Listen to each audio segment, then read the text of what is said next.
Alright, this is one of those rare occasions where I feel compelled to share my situation. Normally, I handle these things privately, but this particular issue has grown far too complex to manage alone.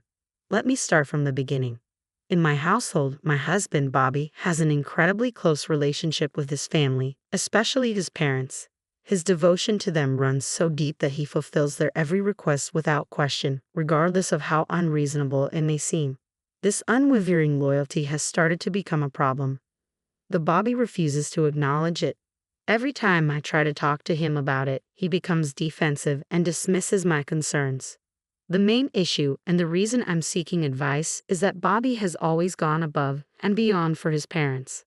From the very start of our marriage, he's felt obligated to indulge their wishes. I understand the importance of caring for one's parents. I would do the same if mine lived closer. But there has to be a limit. Unfortunately, Bobby doesn't see it that way.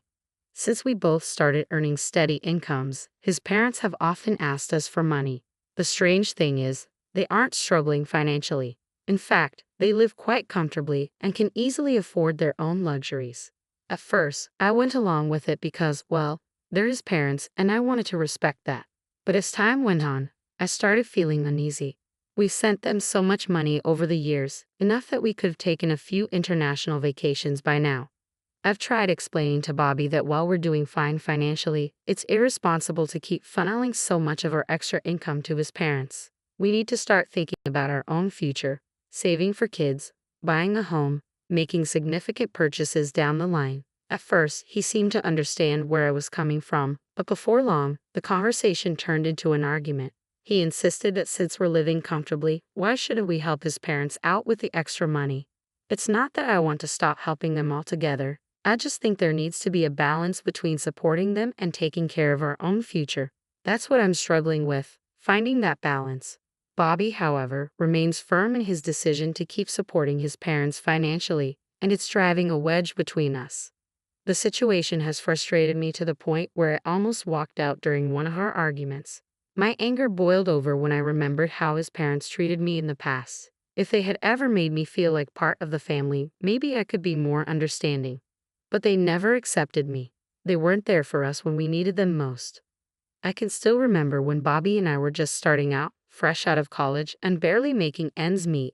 We went to his parents, hoping for a little help to buy our first home, only to be met with cold refusal. They didn't even take a moment to consider our situation. Instead, we were lectured about adult responsibilities and how we needed to learn to save for ourselves. It was less about offering guidance and more about dismissing our struggles entirely.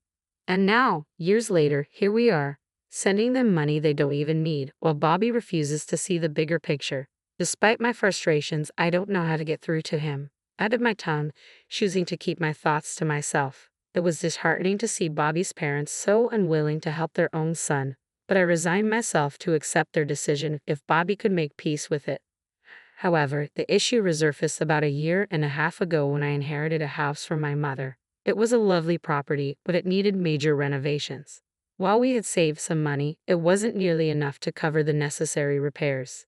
This recurring pattern, needing financial assistance and being repeatedly rejected by Bobby's parents, who nonetheless had no issue asking us for money, began to strain how I viewed our relationship dynamics. The constant tug of war over finances exposed a painful imbalance. They were more than willing to take from us but refused to offer help when we needed it most.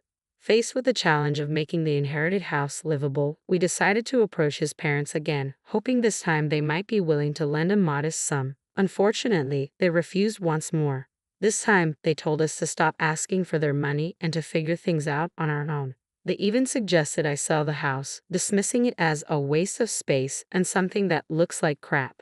Their words cut deep. This house wasn't just a property to me. It was a cherished connection to my mother, filled with memories and sentimental value. I bit back my hurt and anger, thinking it would be impolite to react at the time, though part of me now wishes I had spoken up. Maybe if I had, their blatant disregard for our situation might not have been so bold. But instead, I chose to let it go.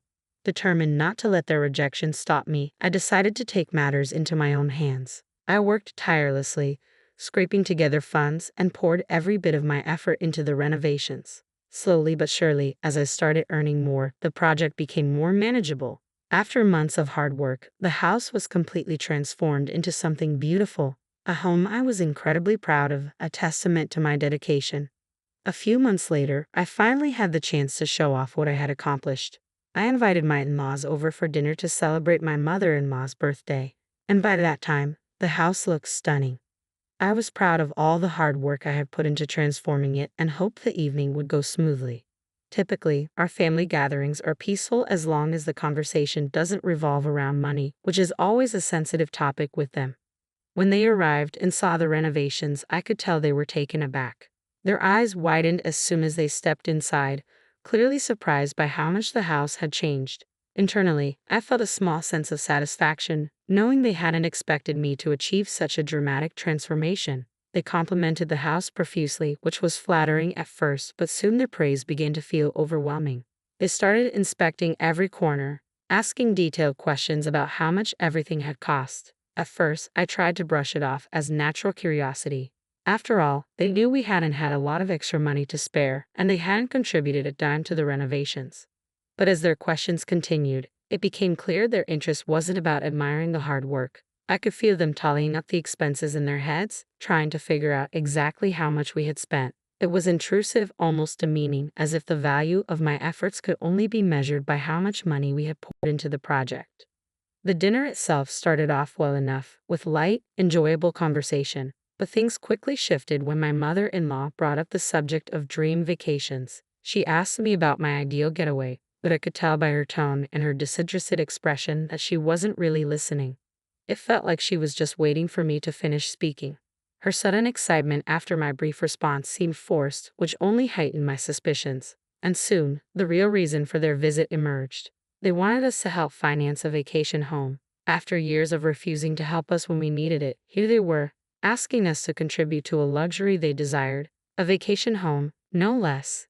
They were well off and more than capable of saving for it themselves, so why were they turning to us for help? It became clear that they had assumed, based on the renovations I had managed to complete, that we must be flush with cash. Nothing could have been further from the truth. When I asked them to explain why they needed a vacation home, their answer was simply that they were bored and wanted a change of scenery for weekends. I was shocked by their sense of entitlement. I calmly explained that we didn't have extra money to spare for something so extravagant, but then Bobby's reaction stunned me. He turned to me with a look of disbelief, as if I had just committed a terrible offense. "Spending on my parents' happiness is never a waste," he said coldly, his glare making it clear he didn't share my frustration at their request. I had to be careful with my words, though the situation left me baffled and hurt. Bobby's reaction highlighted a deeper issue in our relationship, our differing priorities and understanding of financial responsibility. Deep down, Bobby knew I was right. A vacation home was hardly a necessity, certainly not a matter of life and death. His father still had a job, and they could easily save up for such a luxury on their own. But instead of doing that, they seemed intent on having us finance their comfort. Then it hit me. Bobby wasn't an only child. He had an older brother, Jack. So why weren't they asking him for the money? When I brought this up, the mood in the room shifted, and I could feel the tension rise. It turned out they didn't want to burden Jack because he wasn't as financially stable, or so they claimed. He had children, they argued, and his expenses were focused on his family. I pointed out that Jack's financial situation wasn't all that different from ours. He earned about the same, but his money went toward his children. I mentioned that Bobby and I planned to start a family soon, and continually supporting his parents could jeopardize our ability to provide for our future kids. The response was dismissive. Since we didn't have children yet, they argued we should have plenty of funds to spare. What followed was an onslaught of emotional manipulation, though it wasn't directed at me. They knew I wouldn't bend. Instead, they aimed their pleas at Bobby, lamenting their loneliness and boredom now that both of their sons were busy with their own lives. They painted the vacation home as a solution to their isolation, and Bobby, always the dutiful son, swayed by their emotional appeal. I found myself in a delicate situation, trying to navigate these increasingly fraught discussions without letting my in-laws realize they had backed us into a corner. But things took a drastic turn just a week ago. Bobby and I had the worst argument we've ever had. Though it never turned physical, his words cut deep. He told me that the $420,000 he planned to give his parents wasn't just mine to decide on. He claimed he had been considerate in the past by asking for my opinion, but no longer felt obligated to seek my approval. The argument hit its peak when he went ahead and transferred the money to his parents, without any further discussion with me. I only found out when my mother-in-law casually mentioned receiving the funds as if it were no big deal. I was furious, not just about the money, but about the blatant disrespect for our shared decision-making in our marriage. Bobby's secretive actions left me feeling deeply betrayed, sparking a fierce debate over our financial priorities and the respect we owed each other. He knew I opposed his decision, yet he went ahead and donated the entire $420,000 he had saved over the years to his parents, leaving us with nothing. When I confronted him and urged him to retrieve the funds, he dismissed me outright, insisting he would manage his relationship with his parents on his own. Despite my reminders that significant financial decisions should be made together, he wouldn't hear it. Our disagreement seemed to have worn him down. In the heat of our argument, he shockingly threatened me with divorce. He shouted that if I interfered with his choice to support his parents financially, he would leave me. The absurdity of it hit me hard. I had stood by him through every high and low, and now he was willing to abandon our marriage for the sake of his parents' desires over our shared future. I couldn't help but question whether he cared at all about the plans we had made together. Building a life, having children, and finding happiness as a unit. It seemed to me that none of it mattered to him anymore. His focus was solely on fulfilling his parents' wishes while I felt neglected and sidelined. In a moment of anger, he stormed out, slamming the door behind him. A week has passed since that day, and he hasn't come home. Despite my countless texts, calls, and voicemails, he continues to ignore me or leave me hanging. The hurt runs deep. I never imagined something like this could drive Bobby away. When I reached out to my in-laws, I discovered he had been staying with them since he left. He hasn't returned home even once. I'm overwhelmed with stress and confusion, grappling with the fear that our marriage could be ending over what feels like a trivial disagreement yet is so profound. As the days stretch into more than a week without Bobby, the uncertainty of our future looms heavily over me.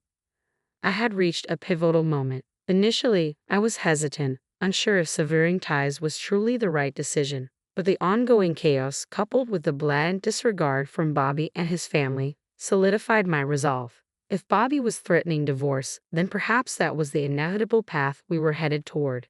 So I took the initiative and contacted my lawyer that very morning.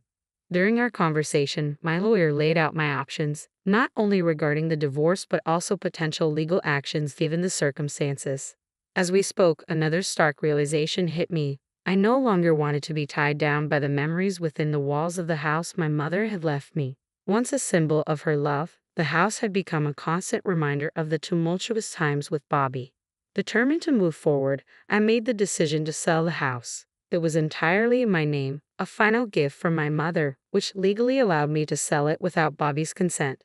The sale turned out to be quite profitable, providing me with the financial security I needed to navigate the legal proceedings ahead. The very next day, after finalizing the divorce papers, I had them sent to Bobby. I knew exactly when he received them because my phone rang almost immediately afterward. It was Bobby, furious, incredulous. He ranted about how absurd I was being, claiming he had been planning to file for divorce anyway. His shock only deepened when he learned about the legal actions I had already initiated. The call was heated, filled with accusations and disbelief, marking a clear turning point in what had become an irreparable rift. Bobby completely lost his temper during the conversation, and as his anger escalated, I realized I couldn't take it any longer. Midway through his tirade, I hung up on him. As the days led up to the court case, I was a bundle of nerves. My mind was flooded with worries about the potential outcomes. What if the court ruled against me? What if I ended up losing everything, including the money?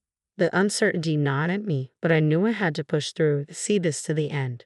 Despite my fears about the future, I didn't allow them to overwhelm me. I dressed confidently, put on my best smile, and walked up to the courthouse, ready to face whatever lay ahead. It was the day of the final hearing for our divorce, and to my surprise, everything turned out incredibly well. Not only was I able to keep all the proceeds from the sale of the house, but the court also ordered Bobby to pay me a substantial amount in alimony, fulfilling his legal obligation. This outcome was unexpected, especially receiving more money from Bobby, but it felt justified given the emotional and mental toll his actions had taken on me. Accepting this money felt like a reclaiming of my dignity. The disapproval and shock on my in-laws' faces as the verdict was read brought me a sense of vindication. They likely never anticipated that their manipulation would backfire so severely. They had thought they could exert control over me without consequences, but instead, they ended up losing significantly. Since then, life has been relatively calm. I did receive a harsh call from my mother-in-law who criticized my actions, accusing me of selfishness and lacking the ability to care for others. She even went as far as to say I would never be able to start my own family. Despite her words, I've been able to move forward. I used the money from the house sale to secure a new apartment for myself, where I could finally save without the constant pressure and demands from others. However, a part of me still questions the measures I took. Was taking him to court too extreme? I'm curious to hear your thoughts on this, so please share your opinions in the comments below. The situation took a surprising turn, but I felt it was necessary under the circumstances. As I scrolled through the comment section of my latest post, the range of opinions was striking. Some commenters defended Bobby, questioning what was the big deal about giving his parents $420,000 if he had $550,000. On the other hand, many disagreed vehemently, supporting my perspective. They pointed out that we had been financially assisting his parents for years while trying to establish our own financial security and save for a house. The debate in the comments was clearly divided. A significant number criticized my decision to sell the house and keep the money, labeling it disrespectful, given that the house was legally in my name. However, about half of the commenters backed my actions, asserting that it was exactly what I needed to do in light of the circumstances. So let's open this up for further discussion. Drop your comments below, and let's dive deeper into this situation.